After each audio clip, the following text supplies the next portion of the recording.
been now 9 days that I'm in this coffin, and the only communication is with the walkie-talkie. And actually, I felt the most relaxed I felt my whole life. First, I want to answer the question like why I was against Elon Musk. I became excited about death in this challenge. I really was thinking about like that everyone will die and like we're just here, and like even as a YouTuber with millions of subscribers, like I will not matter at all if I die, and like I'm nothing in this world. We're here to find out, so let's find out. Let's ask better questions to get closer to the truth, and if we get closer or further to the truth while we're alive, maybe it's some progress. I don't know. The following is a conversation with Fidias Panayotou. He's a YouTuber, vlogger, TikToker, an influencer, recently a born-again podcaster, and perhaps the dumbest public intellectual thinker that ever walked on the surface of this magnificent and lonely planet of ours. Fidias is eminent for his insane, boundless determination and his epic, extreme endurance challenges, including himself being buried alive for 10 days in a coffin where he is currently still in, something that hopefully will become the main topic of this chat. Famously, a few months ago, Fidias managed, after a long struggle, to hug his absolute hero and greatest inspiration of his life, Elon Musk. Fidias is an incredible, brilliant, fun, kind, caring, and inspiring human being that I have the greatest of honors of being able to call a friend. Man, I'm dressed like this, can you imagine?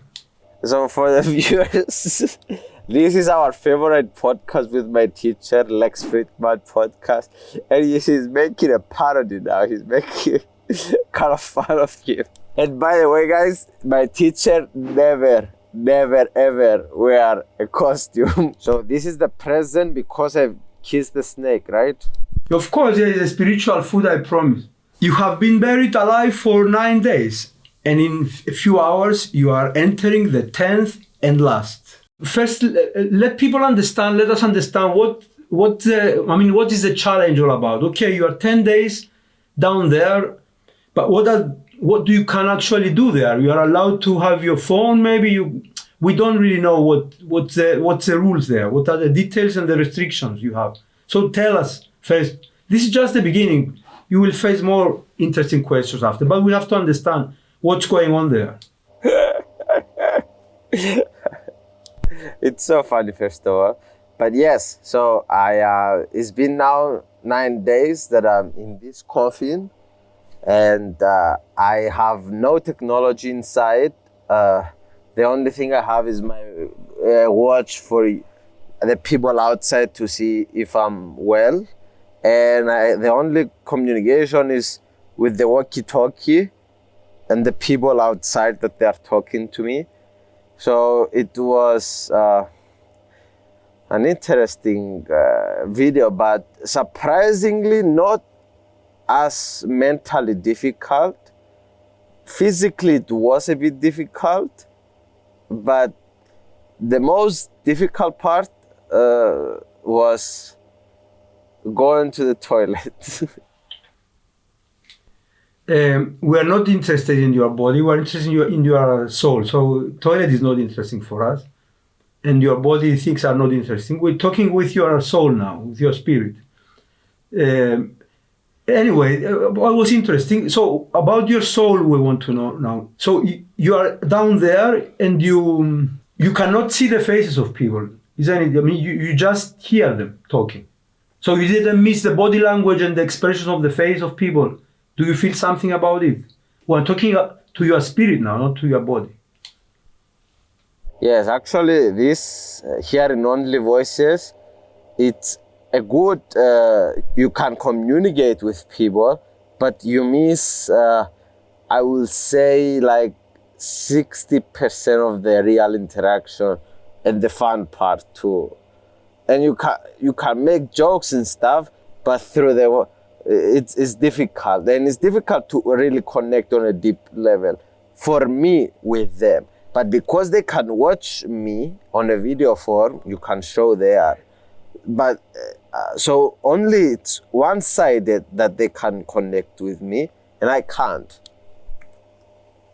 Yes, and I guess also the fact that you have to talk through walkie-talkie and you have to always control. I mean, you cannot communicate, I think. For us, it's also difficult because you cannot talk simultaneously. You have to talk and then the other person have to stop talking and then the other. So it makes it difficult anyway. I can understand this.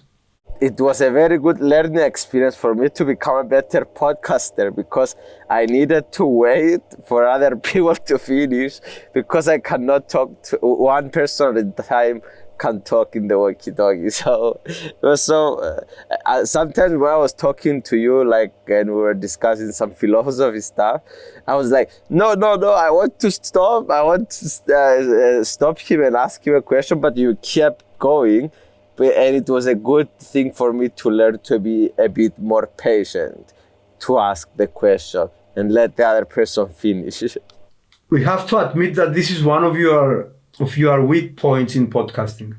Maybe it's a feature, not a bug, but maybe it's a bug. Always a feature is a bug and the other way around anyway. Is it the other way around as well? Why not? What?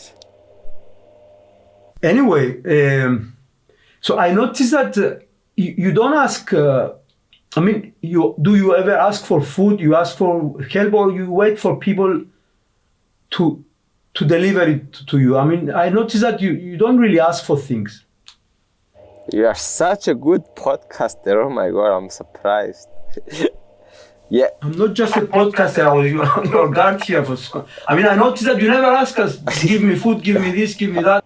Is it on purpose? You did, I mean, you said it like having no expectations. Do you have anything deeper about it? Or it was like a part of your character, like you wanted to be kind to us, not to make us troubles? Or you said it as a goal, kind of?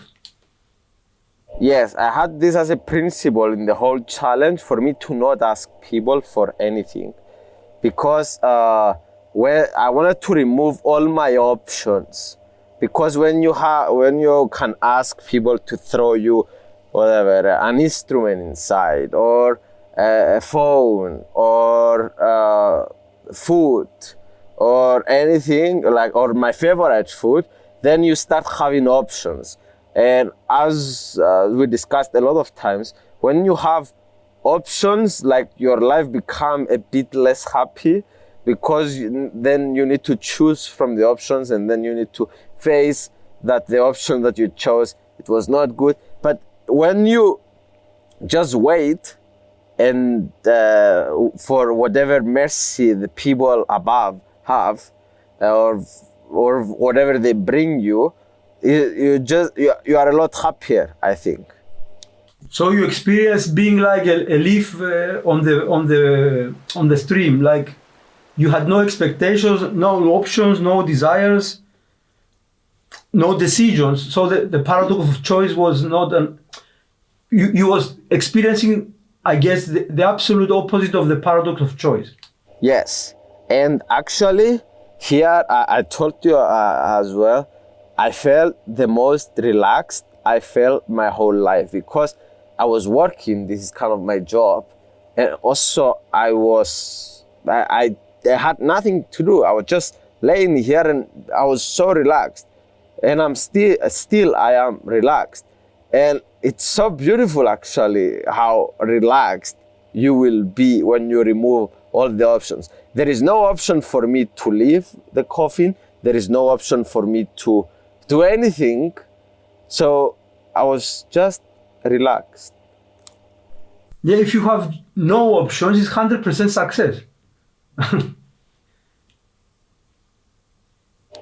And I was not expecting that actually. I thought that it would be the other way around. But when I was inside the first days, I was like, oh my God, this is brilliant. This is amazing.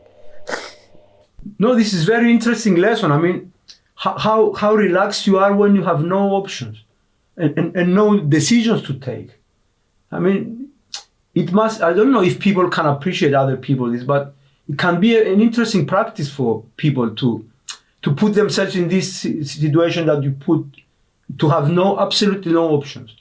You experienced similar thing, right? When you were taking care of me, and because I had 24/7 supervision above, and he was taking shifts. So tell me about your experience. Our experience.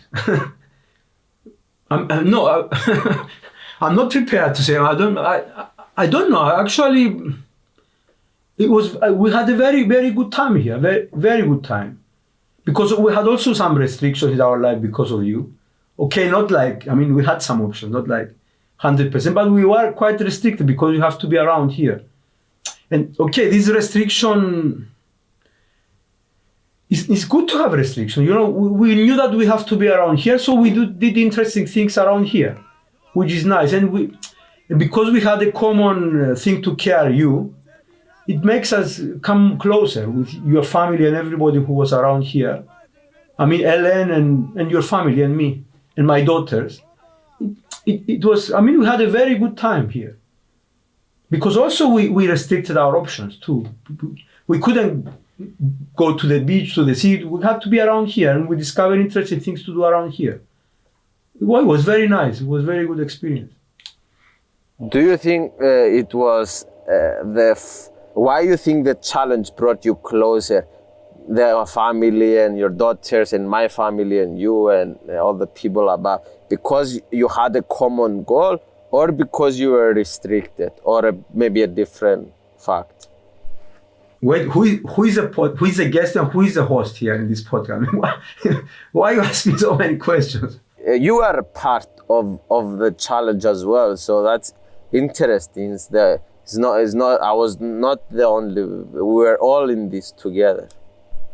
No, but look, we had to face a weird situation. I mean, this is not a normal situation. We have to take care of you. Somebody had to be always here. It's both, I think, the common goal and the restrictions, which makes things easy. I mean, we wanted to have fun with your brother. We went to the stream. We wait for the water to come, and we swam in the water, and other people had fun around us. It was more fun than going in the best beach. And I mean, I don't know, this choice, this paradox of choice was, I mean, we faced the opposite of the paradox of choice too. Not in the extent you did, but I can't explain why it was so relaxing for all of us here. It's also a very nice place here around. I mean, the nature is outside the village, you know, in the fields, people were passing by. You know, other people were coming for the fields. We were eating fruits from around.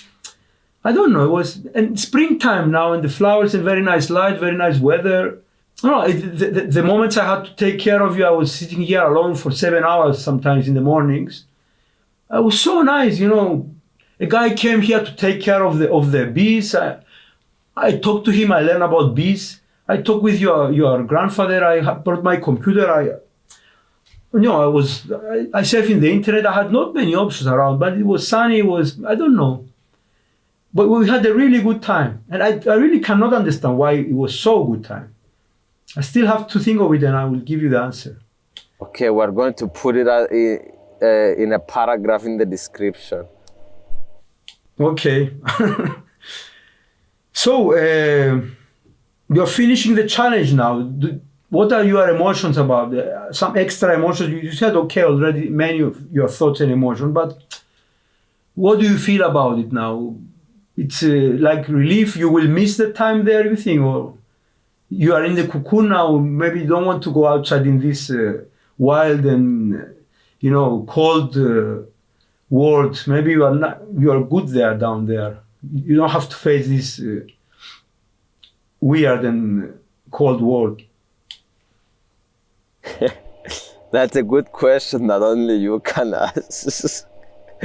But I'm excited to go out, but it's like more like the journey, not the destination. I know I'm very excited, like, because I'm here for 9 days, and I was looking forward all the time to the 10th day that I will finish, I will get out. But after, in kind of all the challenges that I do, after I get out, after like 30, 40 minutes, all these emotions like, back in real life again. Maybe this will last a bit longer, this will last 5-6 hours, the excitement. But the whole emotions of now, I'm so excited. So it's like definitely an emotional roller coaster. And I do these challenges because I feel strong emotions, so strong emotions, like these want to get out, these want to do stuff, these want to stand, like it's so strong. And that's why I love these challenges actually, because of the roller coaster of emotions. Just tell me that we'll kill your brother and I'll be back. Wait. Who is here? Oh, Evris Monami, you know? Hello, Evris. How are you? Clean. Hello, Evris. It was Evris in the phone. My friend. Fidia! I'm trying to kill your brother. Wait. My friend. Δεν είσαι ψεύτης. Δεν είσαι ψεύτης. We're doing a podcast. If you know what I mean. I have some technical difficulties. So interesting. Your answer was interesting. Close this door. Thank you. You are so kind. Είσαι ένα ρεπάνι. Ρεπάνι. So, yes. Interesting. What else? So I think we have to talk a bit about your friend there. I mean, the only face you could see really was the snake there. So, do you think, I mean, did you develop any connection with this friend there? Really? Or it was like a joke? Because we gave it to you in order not to be afraid of the snakes. We were making jokes that you become friends and you have, I mean, bonding and emotional bonding and, intimacy, affection and whatever. Was it just a joke, or you think something really, you have any feelings about your only friend you have there? They gave me a surprise. The snake was in a box. We're going to put the images now, the videos play. And when I noticed that it was a snake, and my only fear kind of in life was snakes, I was kind of scared, very scared in the beginning, but then I was a bit relaxed because I'm also the person that is trying to face his fears. And I was very happy because I was like, okay, I am actually afraid of snakes, and I'm definitely sure that after this challenge, I will not be afraid of snakes. Because we wanted to build this scene in the video that I become finally friends of the video. But now the question is, did I really got friends with the snake and I had feelings for the snake, or it was just for the video? And the answer, it was actually, I like the snake and I think I have feelings. I'm not going to play so much with it after we finish because I'm not that kind of person. But sometimes it was like 5 a.m. in the morning and I was bored and I was playing with the snake.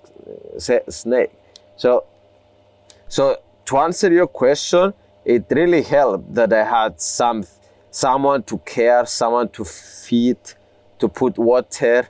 It really helped, I think, my relationship wants in a way, my friends wants in a way, or something to do, something alive, accept that some flies that they were here. Okay. So you think if I call you like after a month or something and tell you that the snake died, will you feel anything? I mean, something about the snake, or you will not care? While you're saying that, I felt sad, so probably I will feel sad as well. So would you believe before that you would feel something like that for a snake? If somebody would tell you like 2 years ago? No. But it's also, I started understanding also the limitation of the snake, and I started understanding the snake. Like, for example, if I see a snake now, I will understand that it's too far maybe to do something to me, or like, yeah, it's like all the reasons that I was afraid of, I kind of understood that they were not so reasonable. Do you know why do you really, are you really so much scared of snakes? I mean, really so much like you described? Yeah, I think so, because my family, I grew up in a family that were saying, oh, be careful when you go to the fields, you're going to find a snake, and if you don't see it and you press on it, you venomous and you're going to die, and like so my grandmother was saying so many stories of people that they died out of snakes, and we found some snakes here and they killed them, my family or whatever, in the fields, that it was venomous and stuff. So I was always grew up with this image, but yeah, it's and for no reason, I think, like just for those stories. But it's good because you understand that something is not logical, and you face it. Yes. So do you think that the snake have developed any feelings or anything? I mean, with you, you think that when you were holding it and playing on your hands, the snake was feeling something positive? You think, have any emotions for you, the snake, or something like, if a snake can have emotions anyway? I'm sure the snake liked most of the time that we spent together. Maybe not the first day, because I was very afraid and probably she sensed it. But I'm not sure if she just likes me for my heat, because the snake was a bit colder than my body, and she just liked me for my heat. But like, I think she really liked when I let her out and she was playing by herself in the coffin, and she was finding different places to hide, or when sometimes she was like for hours in my hand. So I think she liked it as well. Yeah, and maybe in another level, your consciousness was connecting somehow. So who knows? Yes, and there we're facing again the big problem of consciousness, not only with humans, but with animals and humans. And not only animals, as we all know nowadays. What do you mean? Come on, Elon Musk, Larry Page. Oh, I honestly can't believe that we're doing this. This is so fun, actually. I promise you kissed the snake, so I had to think something interesting anyway. You have to see me how I look in this costume. You saw the picture, but to see the whole thing moving around, I feel like I'm getting married or something. Okay, next question, and maybe last.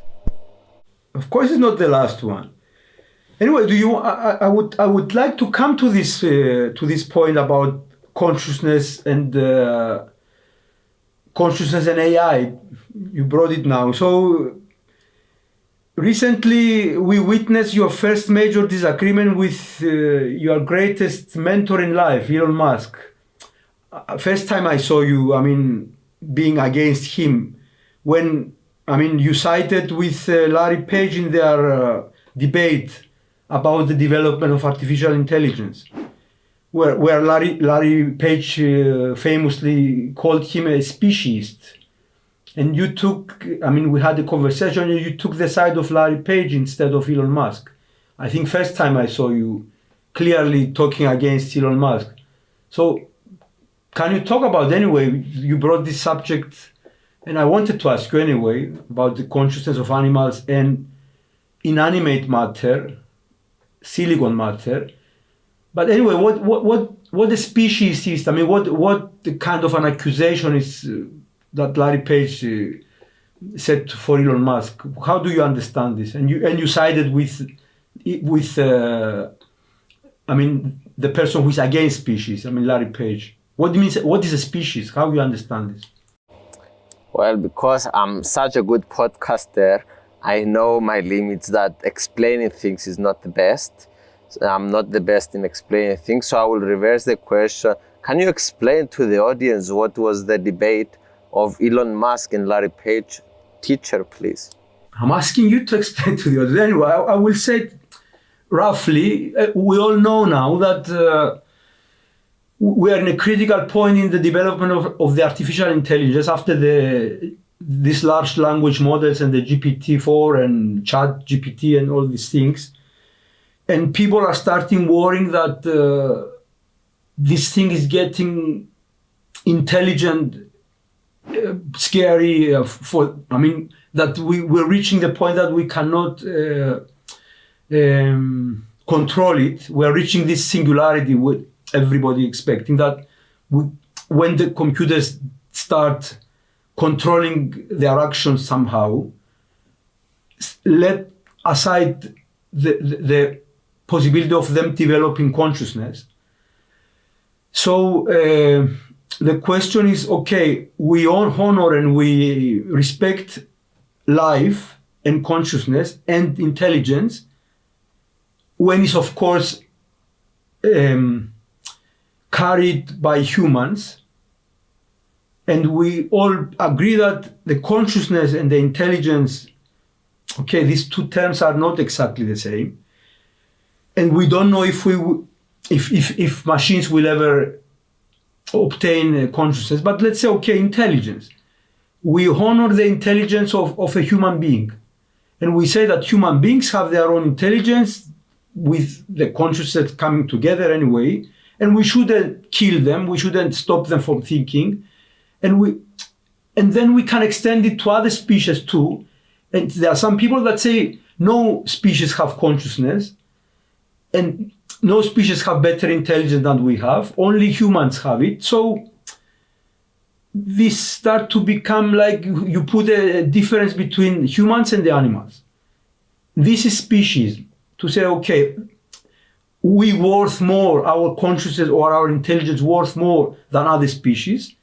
And you can put a ranking like, okay, humans have the highest value, other humans, then other apes have a bit less, then other monkeys a bit less, then other mammals a bit less, and then other vertebrates like reptiles and fishes and frogs. And then lower is the other animals that they are not vertebrates, like worms and snails.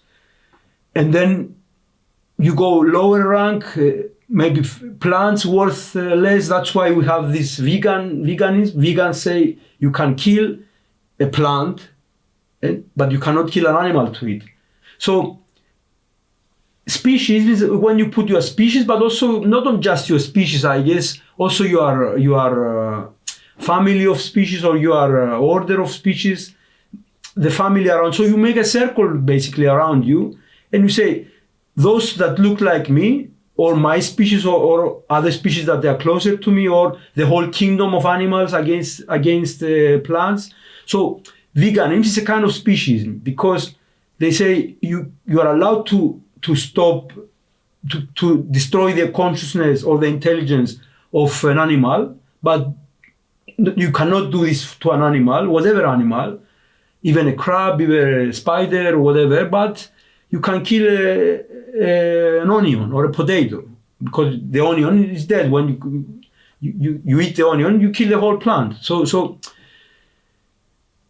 okay, this is what we call carbon intelligence, because carbon is the main ingredient of life, of living organism. But now, after the development of artificial intelligence, we start witnessing the development, let's say, of intelligence and perhaps consciousness developed by inanimate material based not on carbon but in silicon, as we all know. The the devices that carries this kind of, let's say, intelligence or consciousness are made of silicon.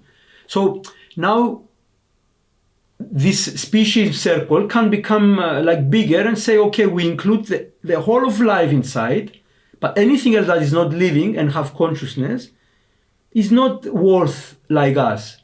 So Elon Musk was saying, like, we shouldn't think of inanimate consciousness, like silicon-based consciousness, even if it exists, or intelligence, let's say, the same like the animate one, like the animal and even the plant ones, like the carbon-based one. And we should stop it from developing. And that's a famous 6-month halt. And Larry Page school of thought said, no, why not? This is also intelligence. Why to stop it from growing? Why to switch it off if we don't like it? We should respect it anyway. So I think this is a kind of debate. And the question for you, okay, let's clarify it better.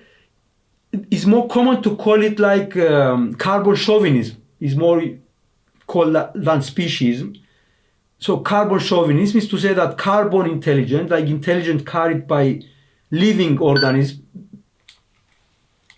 intelligence that is carried by, and perhaps consciousness carried by living organisms based in carbon, are higher than, or the only one that worth to care of, compared to silicon intelligence that they are made by computers and algorithms and things like that. So in this conversation, which is interesting now because really these large language models looks like they have a kind of intelligence for sure, and perhaps proto-consciousness, let's say, if consciousness is emergent phenomenon, which is another question. It can be the other way around. So if complexity is if complexity can create consciousness, that maybe they already have consciousness. And the interesting thing is that why you sided with Larry Page, the school that said that any kind of consciousness, animate or inanimate, is equal, and not with Elon Musk. So now answer the question.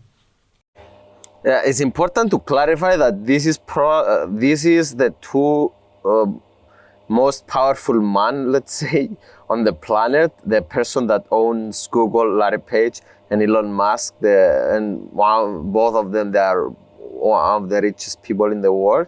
And this is kind of not a joke, I believe. This argument is that probably it has a small possibility to determine the future of humanity, this argument. But even a small possibility is like a big thing. Yeah. So do you think that we reach the singularity, or we are close to this? We have to decide if we want this new form of intelligence and perhaps consciousness to be one of us.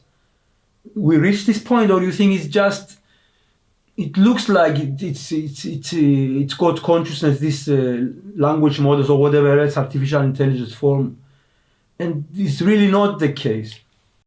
So first I want to answer the question, like why I was against Elon Musk, and I will answer this question after. So it's very, very, probably even the first time in my life that I kind of disagree with Elon Musk because I'm not a racist, and I believe but I love him. It's like, maybe I'm wrong and he's right, but I'm just explaining my thoughts through my human experience. So I believe he is racist because if we are, who says that we are better than plants, or who says we are better than computers and we need to have more value as humans than computers? And who says that we don't need to develop AI? Maybe we need to develop AI and just let it be what it will be. And like we are racist with black people, and this is not right because we are all the same. I think we are all the same living in this planet, even if you are artificial intelligent thing. So that's why I agree with Larry Page more, because it just puts everything together and just let's create what we'll create and let's evolution do its thing. If we humans stop existing in this planet because of this, that's cool. Let AI do its part, and I think that it's inevitable probably to happen. I want to be more optimistic, but I'm not, because like countries, to answer the second question, countries will start developing AI, and then Google will start creating AI, and like SpaceX and maybe ChatGPT and so many other companies, and this will become kind of a war who can create better AI, and like nobody will be able to stop. Maybe a different country, El Salvador or China or United States to create artificial intelligence, because nobody really understands it yet. It's like a black box that you don't know what is happening inside. So with cloning humans, everyone was seeing that it's not maybe cool or good for humanity to clone humans. And everybody kind of agreed, like whatever, 50, 60 years ago, okay, let's not clone humans.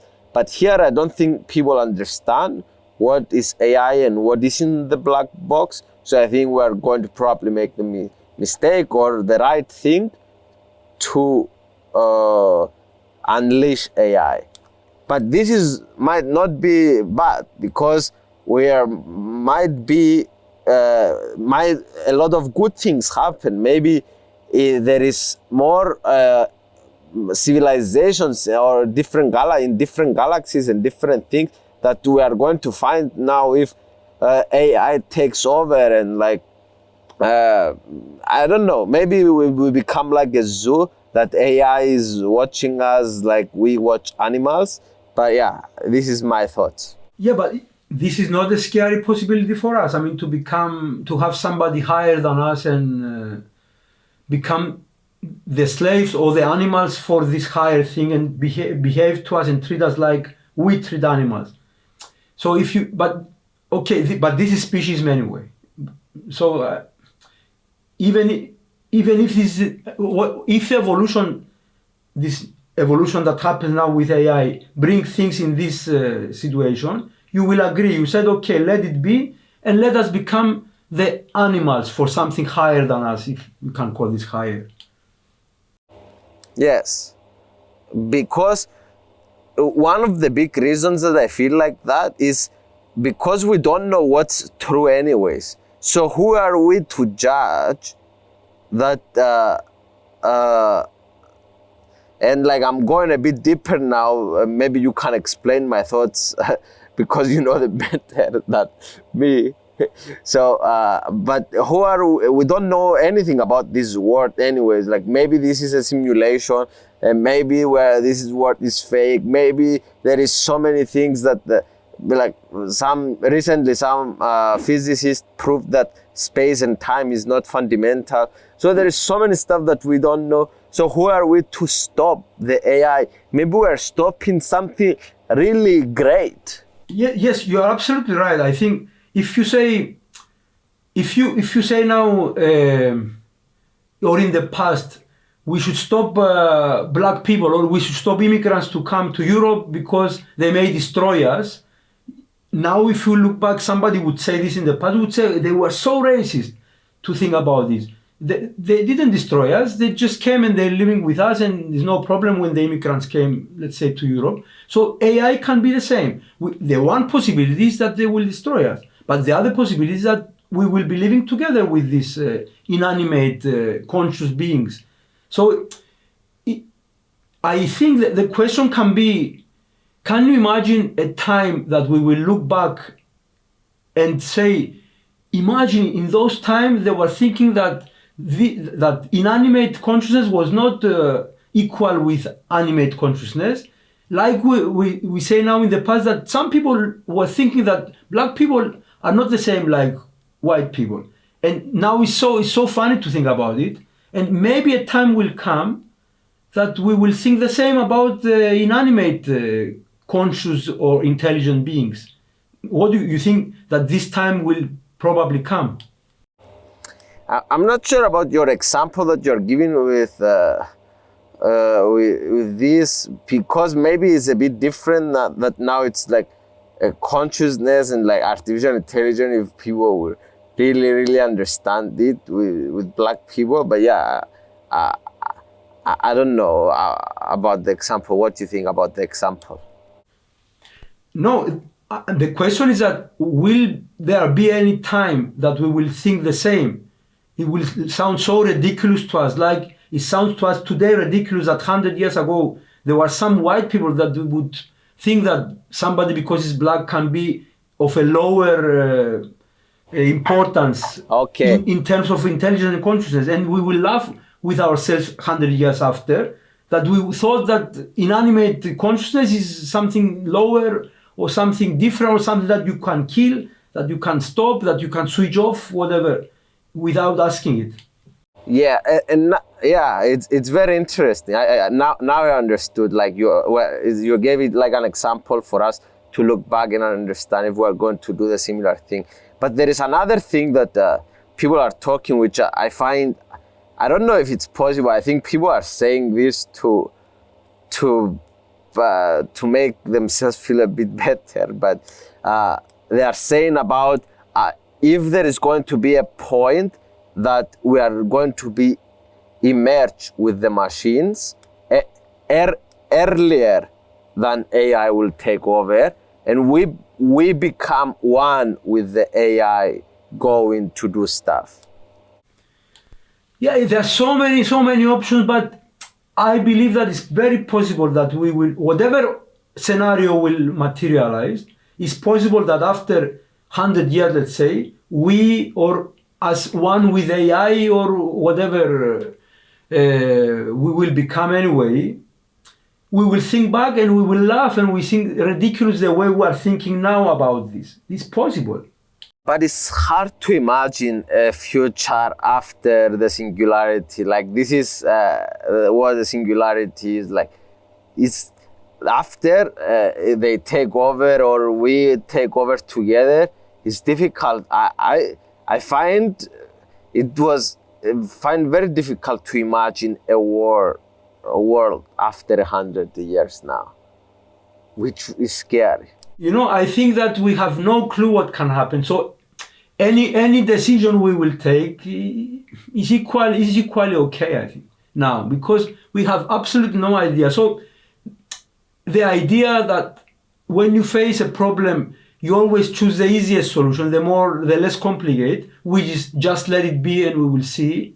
It's maybe the better, because we really don't know. I mean, singularity looks like it's near. So we don't really know who is wrong, who is right, Elon Musk or Larry Page, because we have no clue how these things will develop. And we are coming to what is the meaning in our life, me and yours, that after discussing all these things countless times, we came to a conclusion that, correct me if I'm wrong, but anyways, the future is chaotic, because one small decision that you do now can affect the future in so many different ways that you don't know what will happen. So just follow interestingness and fun. So if you follow interestingness and fun, then at least you are enjoying the journey, which anyways it's chaotic and you don't know where it will end. Yeah, this is in a personal level, but even in a communal and in the humanity level can be the best way.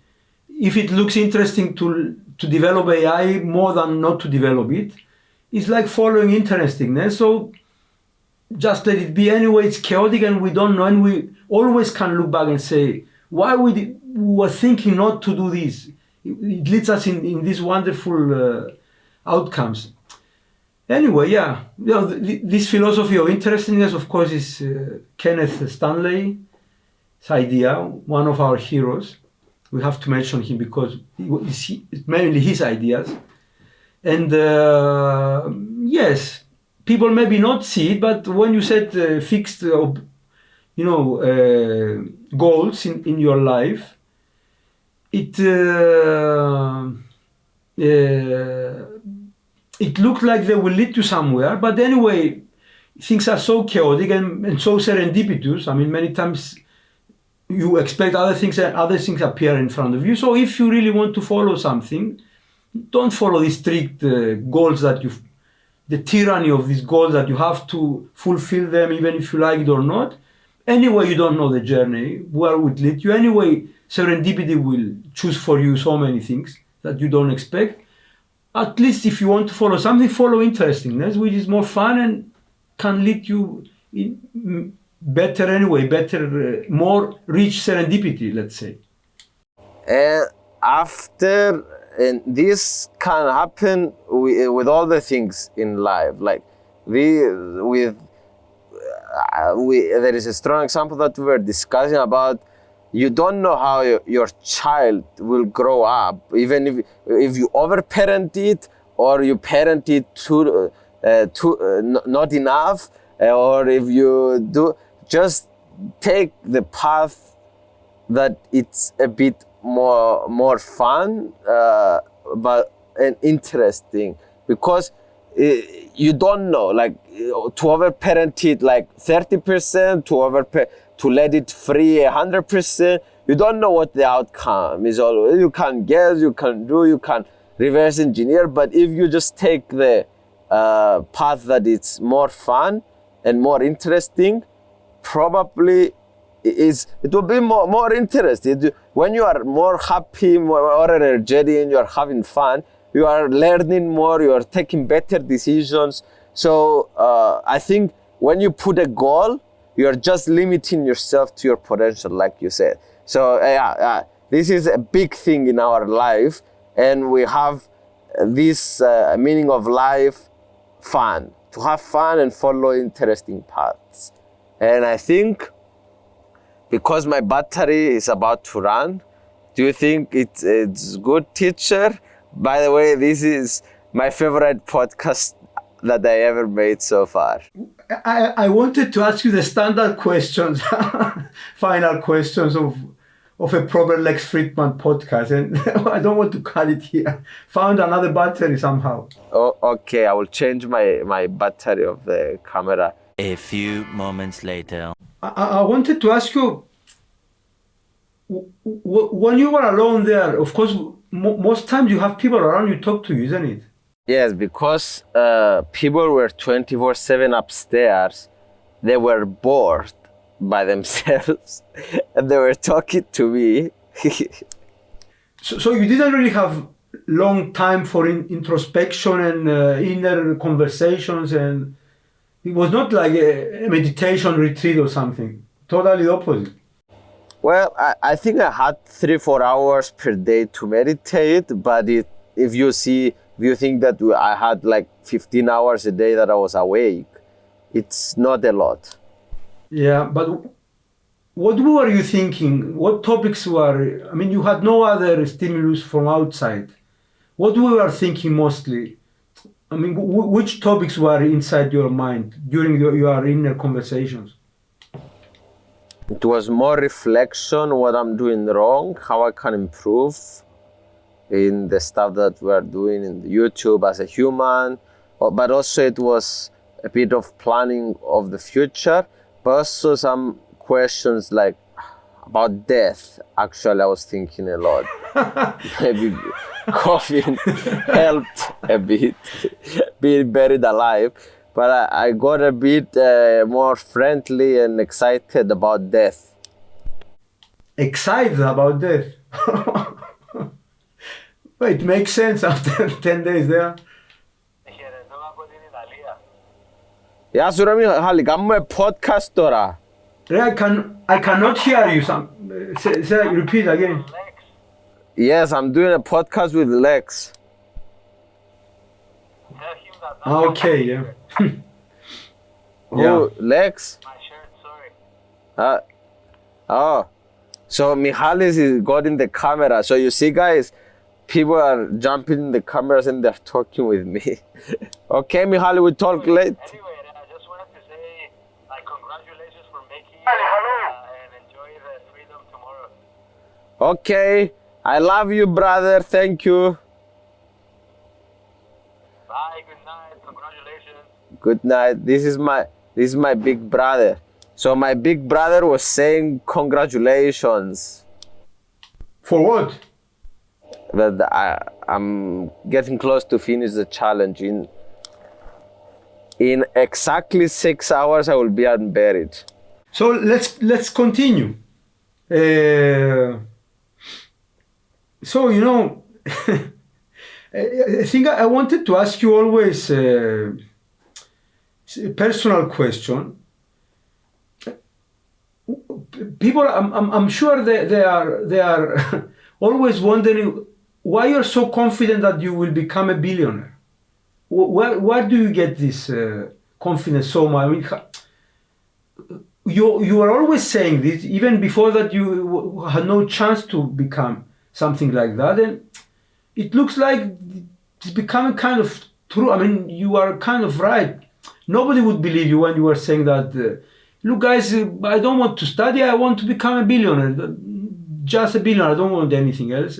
People are laughing at you in the beginning, and now it starts to look like, I mean, now you make some money. I mean, maybe you are right in the beginning. So where do you find all this confidence? How you can predict your future? How do you have this confidence? Because it looks like it was not just a joke. Well, in the beginning, I don't know. It's funny.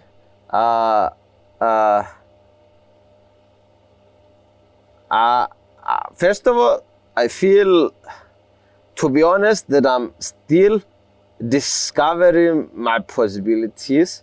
I feel like a child still learning how to do stuff. And like, for example, when I became a Navy SEAL, I was like, oh wow, I can do that. And then I was like, oh, I can travel for free. Oh wow, I can do that.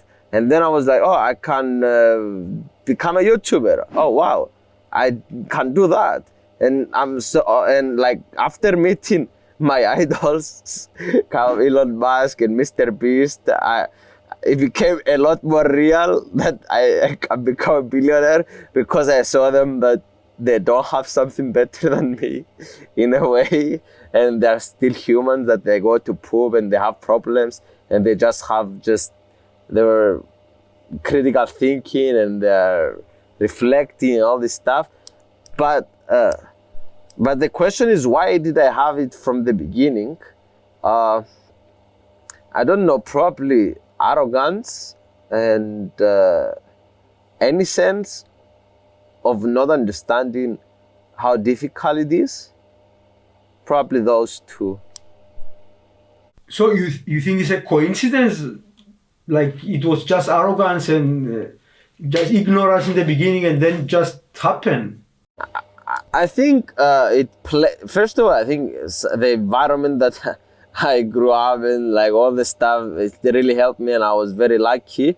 But also, I think it's probably kind of a placebo effect. There is studies that 40% of the pills that we take for medicine, they are working because we think they work, not because they are actually working. So it's placebo.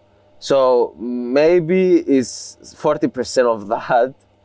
But yes, I don't know. Also, I believe I have some genes that are very, they are helping me. I'm very, very, very, very optimistic. Like I am always looking even if the situation is the worst, I find beauty in it, and I'm happy and I'm excited. So I have some traits that allow me to do stuff for long periods of times. And also I found some things that I love, like learning and making videos. and all these things. But yes, to be honest, I don't know how to answer your question. It's like so many unknowns that I don't know the real truth. Yeah, you cannot really explain why it happened. I understand you, yeah.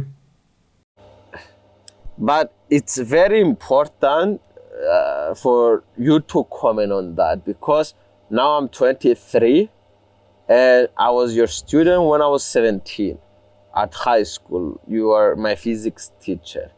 And I don't know what you think about this question.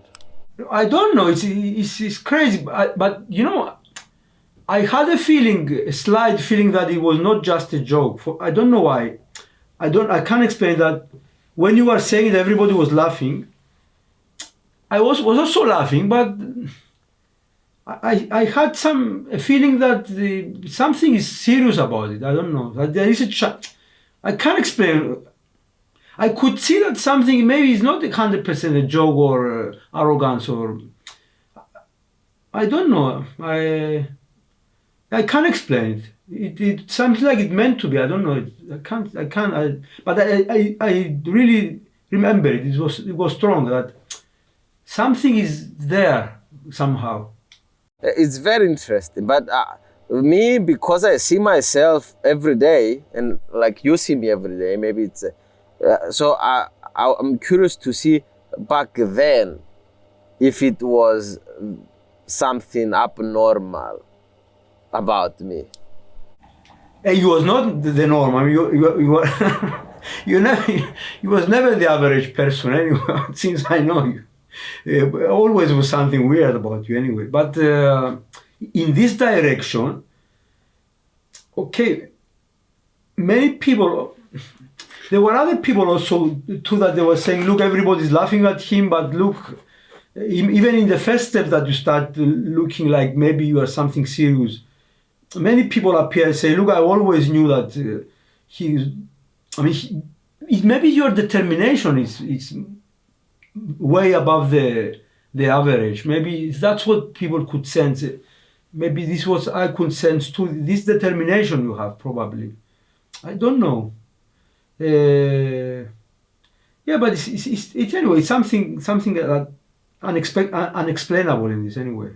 So you had recently your birthdays. How many? 53, something like that. 54. I don't know. Who cares? Anyways, age is just a number. But like it's very abnormal for you to be, because we were not friends, best friends while you were my teacher. But after I became like 19, finished the army, then I went to traveling. And after I was traveling with no money, you saw something, and I was always very curious, and I was forcing you to spend time with me.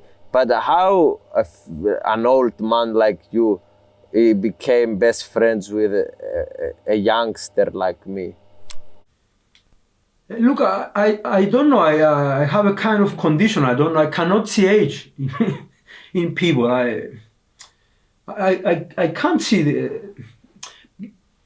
I can become friends. I used to be friends with very old people, and I can't see this what we call age, and I don't believe that it's an issue anyway. I mean, if I see when I see my students, they are 15, 14 sometimes, then I can't see that I'm something higher than them or something whatever different.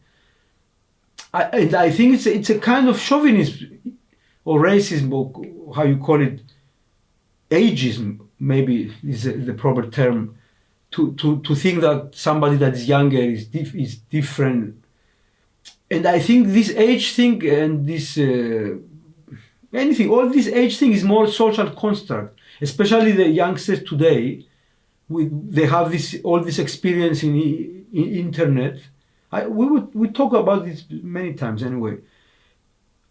Sometimes they are smarter than like I enjoy much more and I learn much more during the conversation with young people. So I couldn't see any reason why not to become best friends with you, because I mean you had all these interests. Maybe you tuned in my interest, because we are talking so long since you had not so many interests about philosophy and history and all these things. Maybe that's why I see you, so close. But anyway, all these subjects we're discussing, I have nobody else to discuss, and these things are interesting to me, and I can find nobody else to be interested so much in philosophy and history and science in the way I'm interested.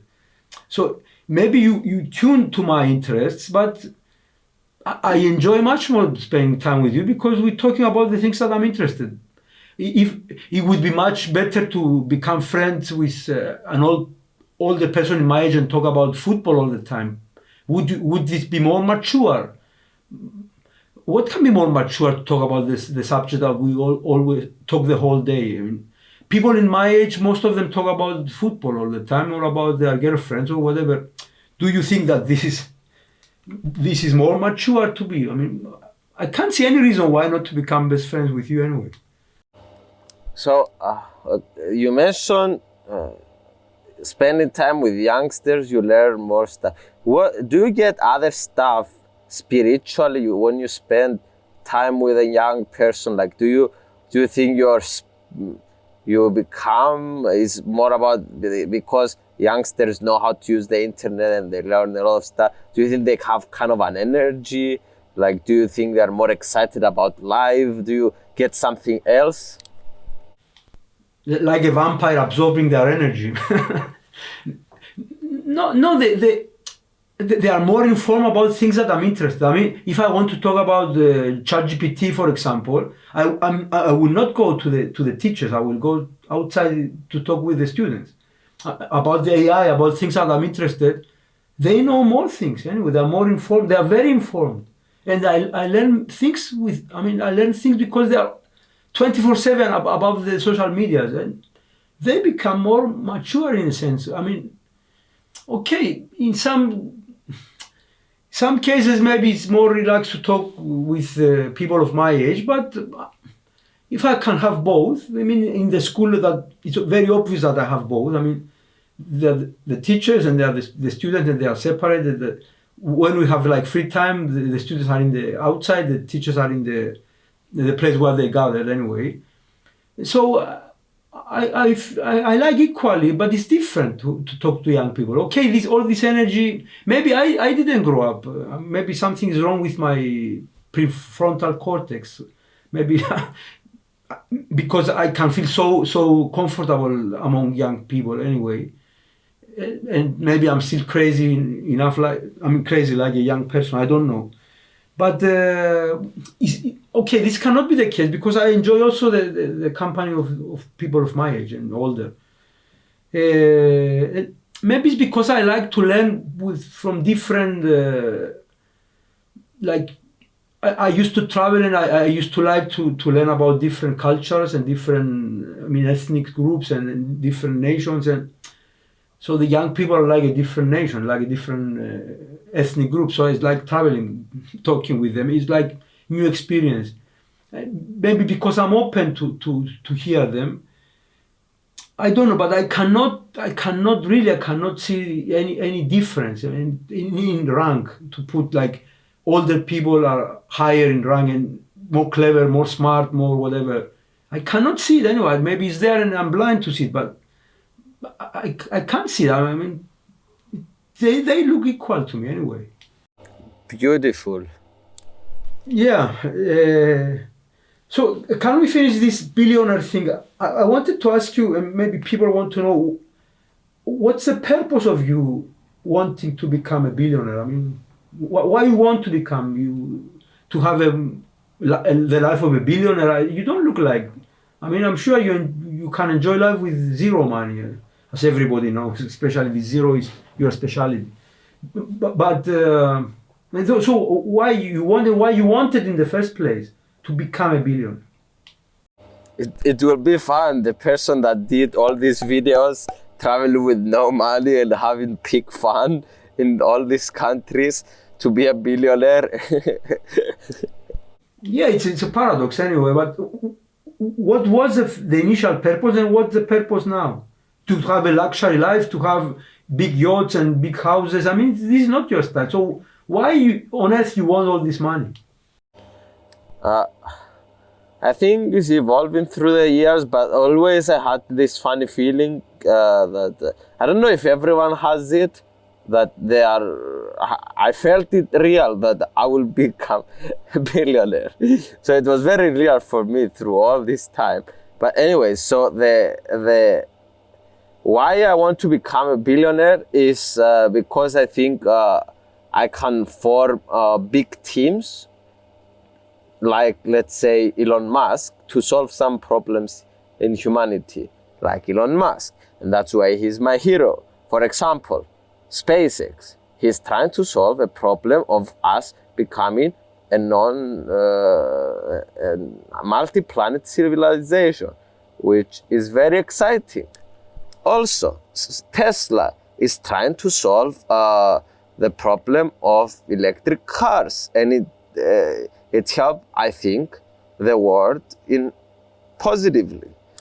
Also, Twitter now, if they are not censoring and they have free speech, in comparison to the previous thing, I think is helping the world in a big way. So, or Neuralink, if it works in the future and we become smarter, or all these things. So I want to be able to help the world in whatever way possible. And the only way to do that is to become a billionaire, I think. So kind of billionaire is the side effect of the impact that I want to have. And using those billions to do more good, hopefully, in a way that I feel is necessary. Maybe all my ways is stupid, and maybe at the end I become harmful in a way that I don't know. But so far, my innocent want to help humanity, or not only humanity, maybe cyborgs as well, and artificial intelligence. Let's see in the future. So it's clear that you don't want these billions for yourself, but to change the world for the better. For you, inside you is clear that it's not about you. And it was always the case. Yes, it's very clear about with me, and I think actually it's, as we discussed, having no options, like here in the coffin, maybe you have more happier and relaxed life, and like having billions gives you all the options in the world. So I don't think I want it, but it sounds more fun for me to try to solve the biggest questions in the world, or to solve the biggest problems. I don't know if I will be successful, but I will try my best to do all these things. And it's coming from just a pure thing, honestly. When I look, I don't find any. I'm in the box. This is what my incentives are, but like maybe I don't understand myself well or whatever. But like it's purely just me. When I think, just want to try to make the world or something cooler or something. And as I understood, you can have a change as a human if you form large groups together to do stuff. So I don't know, this is the answer. I think it's clear enough. I mean, I don't know if many people will believe you. Maybe will say that, yeah, he's saying like this, but no, people will always think that these people want the money for themselves. Just they say they want to change the world as a justification of it. But for me, it's absolutely clear. I'm sure you don't need money. For sure, it's not. I mean, for me, it's clear that this is the reason you want. I mean, I can see it clearly that this is the reason you want all this money, and not for you to be like have a more luxurious life. And anyway, let's move to another question now.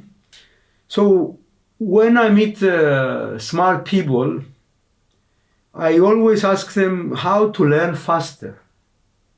So I think you must know it anyway after asking all these people during your podcasting career. So what do you think? How can somebody can learn faster? I thought you were asking Lex Friedman questions. This is more Fidias Panayotou question. I think how you learn faster is by doing what we said before, following interestingness, and while you're having fun.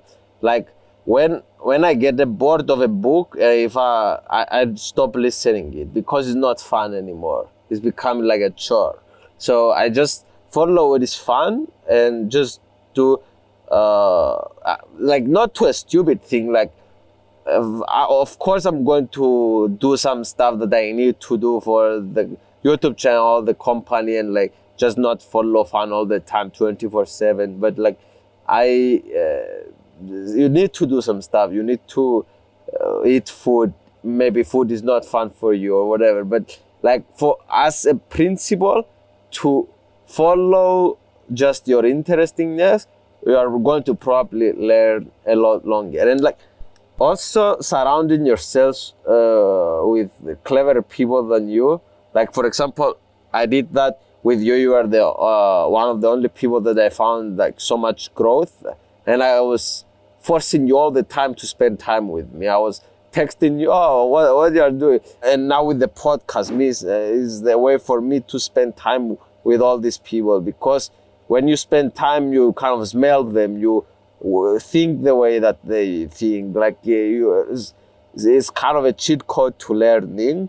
So following interestingness, also podcasts are helping, but also having people to discuss all these things, I think is helping as well. Like, because you can listen a podcast, but when you don't have one person to kind of talk the stuff that you learn or you are excited about, it's I think is half the learning. So there is so many cheat codes, but it's kind of on an individual level.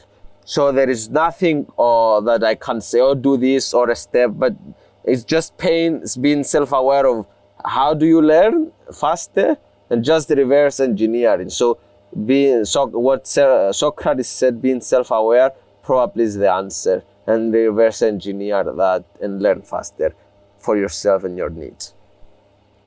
So I have to change batteries, but I want to ask you, have you ever tried to learn something without feeling this interestingness, this fun and desire, just because you have to learn it? Because obviously you know a lot of stuff, you learn a lot. I mean, you are like, you graduate from a few universities, I can't say. But have you ever tried to learn like other people are trying to force themselves to learn, like regular students and university students? Or you always having fun when you learn, and when you don't have this fun, you just stop it and you change subjects? Never. But maybe when I was 17, 18, because I was kind of conditioned to feel that's how you're supposed to learn, to force yourself to learn stuff. But after, it was through life, just absorbing life and like just finding the smartest people in the room and asking them questions. So just so I don't have a formal education of a university or anything like that, and I don't think I need it. And I think nobody needs it, and they're just fooling themselves. But anyway, it's just a playground, the universities, that you can learn more stuff. So I'm okay with them.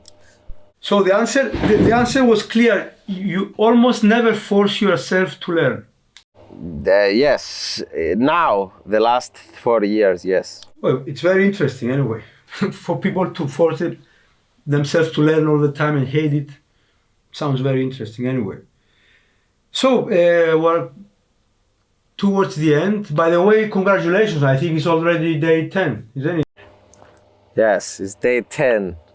Yes, it's day 10. So in 5 hours, I will be out of this coffin. Well, not 5 more. 7, 8, 9, whatever. Yes, in 7.5 hours. So being a young person, obviously you know the future better. Do you have any advice for old people like me? So you reverse the question, advice for Lex, asking advice for younger people to older, huh? For older people, yeah. Young people can give advice to older people, of course, because they know the future better. I guess use AI. Give to other old people that watch this podcast, maybe.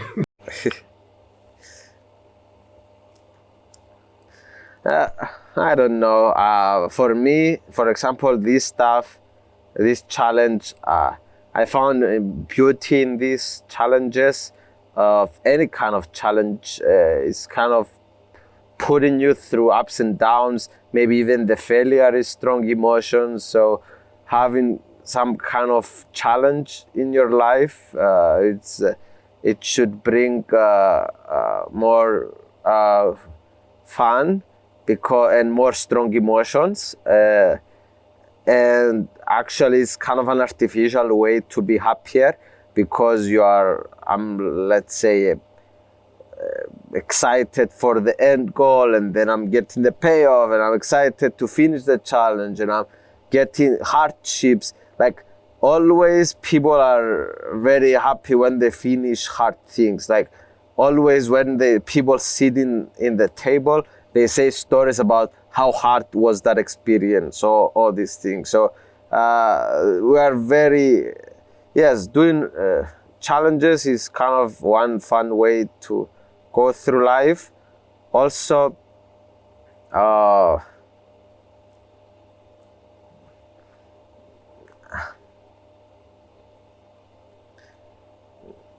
don't know, just have fun and not be afraid of anything in a way. And yes, when I said I was closer to death, I came closer to death, and I became excited about death in this challenge.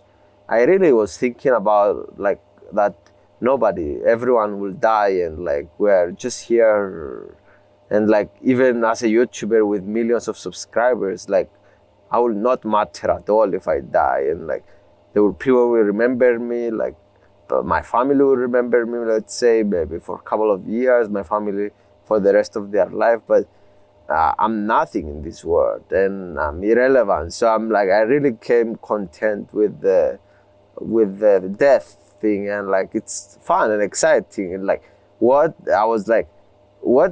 it's interesting, like what will be I'm excited to learn what will be after this, and like let's say it will be like, we don't know, there is God, there is no God, there is heaven, there is absolutely nothing after this. Is maybe where it's like opening the VR and seeing what it's real actually, because I don't think the real world maybe is, I don't know, the space and time that we are living maybe is something different. So I don't know. Yes. So death is interesting. So that in short, the advice is like, don't be afraid of death if you are near it, because it might be very interesting. Yes, old people that you are going to die.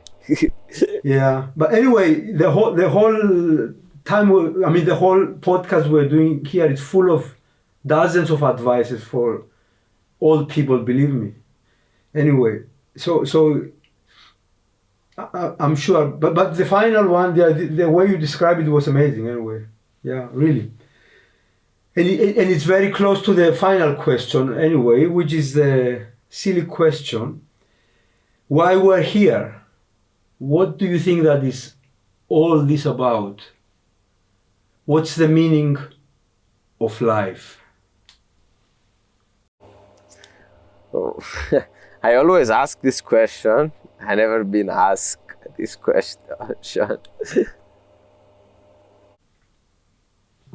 Come on, think of a meaning, whatever, to finish it.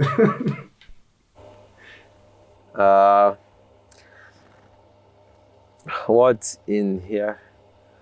I don't know, but Not hear you. I don't know, but I think probably similar to what Elon Musk is saying, what I believe, we're here to find out. So let's find out. Let's ask better questions to get closer to the truth. And if we get closer or further to the truth while we're alive, maybe it's some progress. I don't know.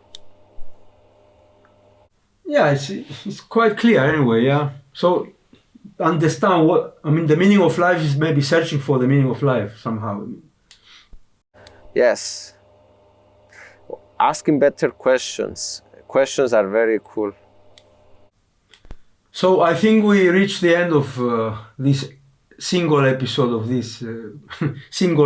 podcast. So you need to close it by the quote. I let you like Lex Friedman all the time. He's making a closing. And now, dear friends. I didn't thought about it. I have no quotes ready anyway. Okay, you will come up with something. Now, goodbye guys. Thank you for me, and I will leave you to my teacher 20s. And now, let me leave you with some words. A real failure needs no excuses. It is an end in itself. Thank you for listening. Bye-bye.